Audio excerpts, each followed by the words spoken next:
está em casa e tem alguma dúvida agora sobre erros médicos, por favor, pode ligar no 0 Operadora 11 2578 8000 e esclarecer suas dúvidas, né, que é o mais importante.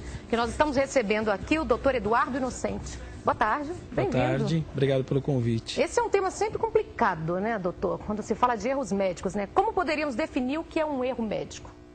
Nós temos aí, na verdade, que distinguir o erro médico na situação de uma cirurgia embelezadora, né, o estético, e, na verdade, o de uma cirurgia reparadora, o que, naturalmente, se tem uma diferença quanto à questão do resultado. Então, sempre quando eu vou procurar um médico com uma situação de, por exemplo, fazer uma plástica, melhorar o meu nariz ou colocar uma prótese de silicone, esse médico ele tem uma obrigação de resultado. Ou seja, o resultado esperado, a expectativa do paciente deve ser cumprida. Por exemplo, se eu tenho uma situação onde a pessoa, numa situação de emergência, perdeu um dedo, né, e vai a um hospital numa situação de urgência, o médico não tem essa obrigação de resultado e sim de meio. Fazer o máximo que ele puder para reparar aquela situação. Né? Então, nós temos que primeiro distinguir dessa forma. E a questão da responsabilidade... Seria mais ou menos separando a parte estética, cirurgias estéticas, né, que é tudo voltado para a beleza, e na área médica mesmo. Na área médica reparadora, nesse sentido. Né? E qual que mais procura os advogados hoje? A estética ainda ganha? A estética, sim. Até porque, na verdade, o mercado de consumo, ele acaba trazendo muitas ofertas sugestivas às pessoas procurarem... Muitas promessas, né? Exatamente. Promessas no sentido de procurarem a melhoria na estética, né? E nem sempre todos os profissionais, eles estão qualificados para poder dar uma resposta satisfatória ao cliente, né? Ao paciente, no caso. Que no caso também as pessoas, às vezes, vão muito por preço, né, doutor? Isso. Não checam antes, não investigam para saber se são médicos conceituados, né, se tem uma história, se tem um histórico, e procura ver resultados mesmo, né? Então, vai em qualquer clínica, vai em qualquer lugar, sem informações, e depois acontece o que a gente tem visto muito, que é um verdadeiro estrago, né? Exatamente. As pessoas saem de lá deformadas. E neste caso, como deve recorrer? Onde procurar? Tá, então, vamos por partes, né? No primeiro momento, como você mesmo disse, é sugestivo procurar referências do médico que está fazendo a cirurgia. Então, ou seja, tem o Conselho Regional de Medicina que traz se aquele cirurgião ele está apto a fazer uma cirurgia de título embelezador, aí, estético. No segundo momento, caso ocorra a cirurgia, a pessoa não observou essas questões e depois ocorra o dano estético, sugere-se que haja uma representação do Conselho Regional de Medicina para que seja averiguado o médico, né, um processo administrativo em relação ao médico, e procure naturalmente um advogado para ver se é cabível uma ação de indenização, e aí a gente entraria não só nas questões do dano moral, mas também na questão do dano estético, em face do médico, né? E até em algumas situações também o hospital, se a cirurgia foi feita num determinado hospital que tem um vínculo com o médico, ou seja, por exemplo, o médico ele é chefe de uma equipe daquele hospital, responde também de forma subsidiária aí o hospital, de forma solidária o hospital. Porque a gente tem visto, eu quero voltar depois do estético, o que mais tem acontecido, as pessoas vão fazer uma cirurgia, por exemplo, no seio, e eu vi esses dias fotos de pacientes que voltaram deformadas. Então, neste caso, o problema você já perdeu a confiança. Se você vai fazer uma cirurgia estética com o médico, ele te deforma, você pode, pela lei, recorrer e tentar ganhar a indenização?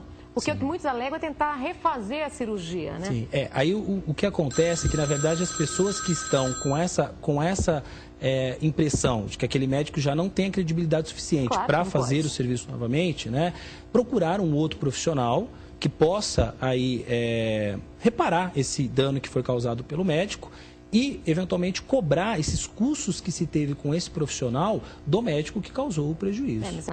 Alô? Alô?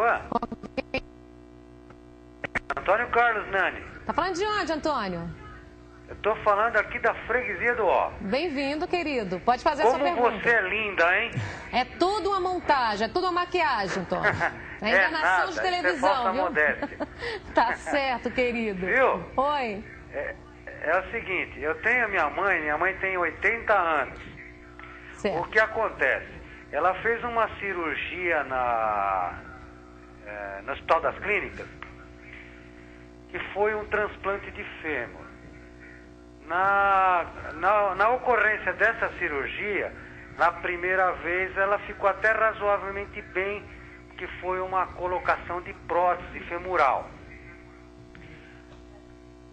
Aí, o que aconteceu? Ou acho que 10 meses depois, essa prótese se soltou.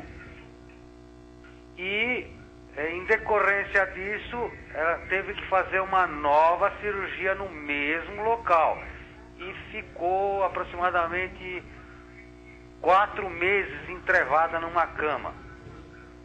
Conclusão, quando houve o restabelecimento dela, essa perna dela, que é a perna direita, ficou totalmente fora de ângulo e deslocada. Ela tem que usar muleta pro resto da vida. E o que acontece? A gente não teve como processar o médico ou fazer alguma coisa contra esse médico, porque ela, embora tenha 80 anos, ela é muito lúcida, ela gosta de fazer todas as coisas dela dentro de casa e ficou por isso mesmo. A gente não sabe o que fazer para poder acionar esse médico que fez esse serviço, vamos dizer assim, de açougueiro nela. O que recorrer? Como recorrer? Onde recorrer nessa situação, doutor? Tá, então vamos lá, né?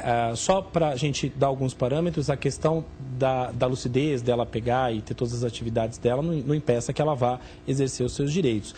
No que diz respeito à questão dessa situação, precisaria ser verificado o pós-operatório, se ele foi feito direitinho, com todo o direcionamento do médico. Caso, com certeza, sim. Vamos supor que não tenha sido feito, né? Que tenha sido feito, melhor dizendo. Havendo o pós-operatório de uma forma regular, essa pessoa carente de recurso, que eventualmente não sabe qual o direcionamento que dá, não tem, por exemplo, condições de procurar um advogado particular, pode recorrer à assistência judiciária. O Estado fornece um advogado de forma gratuita, né, para todos aqueles que comprovarem que não têm condições financeiras para a contratação de um. Onde que recorre?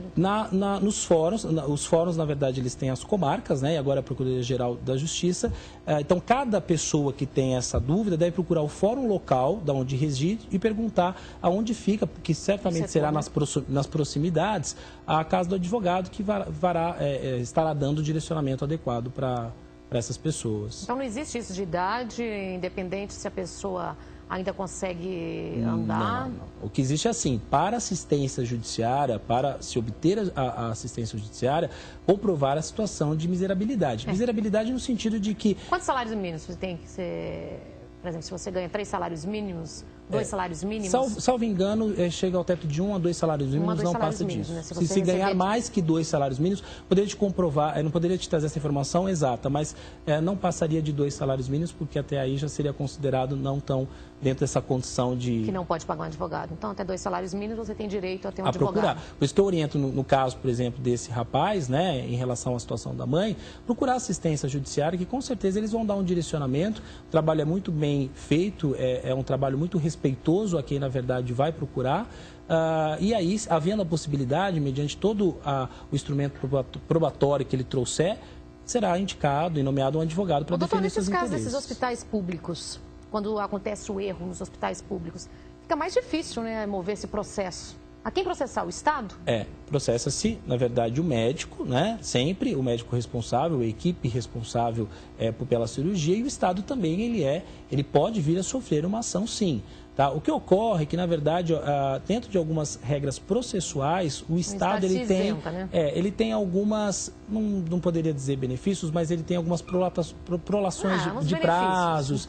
Exatamente, algumas situações que desgastam um pouco mais aí as expectativas da pessoa em indenizar em pleitear uma indenização do Estado. Demora-se mais tempo ou não? Demora-se mais tempo, porque após, na verdade, a atribuição por um juiz da responsabilidade do Estado, numa situação dessa, o pagamento ele é efetivado de uma forma diferenciada. O quê? 20 a relação anos?